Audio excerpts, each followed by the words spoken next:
महोदय, यह मानना कि उनको रोका नहीं जा सकता गलत है।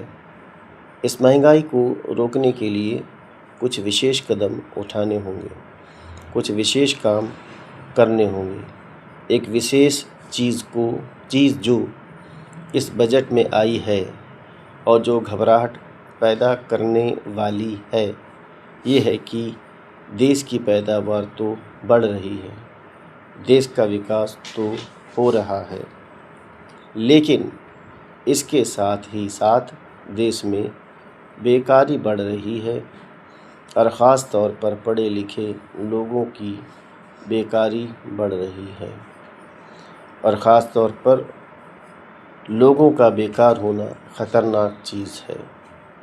हमारी स्वतंत्रता के बाद शायद यह पहला अवसर है जब हमारी स्वतंत्रता के ऊपर एक आघात हुआ है और हम जिस प्रकार अपनी स्वतंत्रता की प्राप्ति के समय अपना सर्वस्व बलिदान करने के लिए तैयार थे, उसी प्रकार इस समय भी हमें तैयार होना होगा।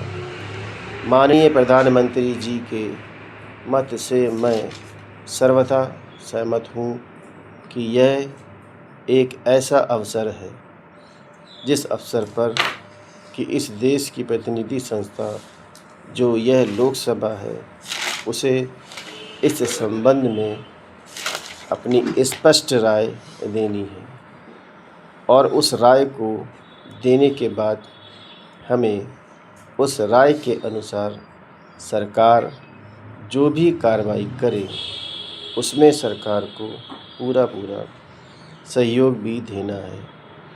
प्रजातंत्र में प्रजा के पूर्ण सहयोग के बिना काम नहीं चल सकता, चाहे वह कोई काम हो, छोटा काम हो या बड़ा काम हो।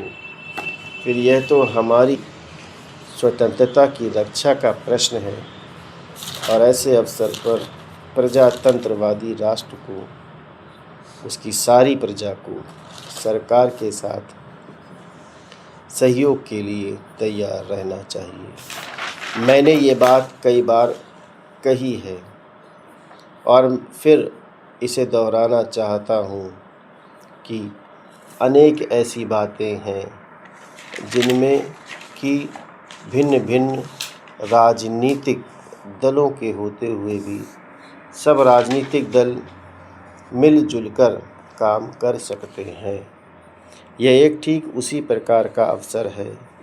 मैं अपने प्रधानमंत्री जी की वैदेशिक नीति का बड़ा भारी समर्थक रहा हूँ और कल इस सदन में इस संबंध में जो बहस हुई उससे भी ये पूरा परिणाम निकाला जा सकता है कि जहाँ तक हमारी वैदेशिक नीति के सिद्धांतों का संबंध है, वहाँ तक इस सदन का कोई दल, इस सदन का कोई भी सदस्य उन सिद्धांतों के विरुद्ध नहीं है।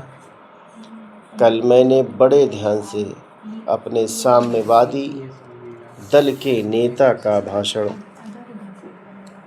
सुना। उन्होंने यह कहा कि मूल प्रश्न हमारी मूल नीति के समर्थन का है।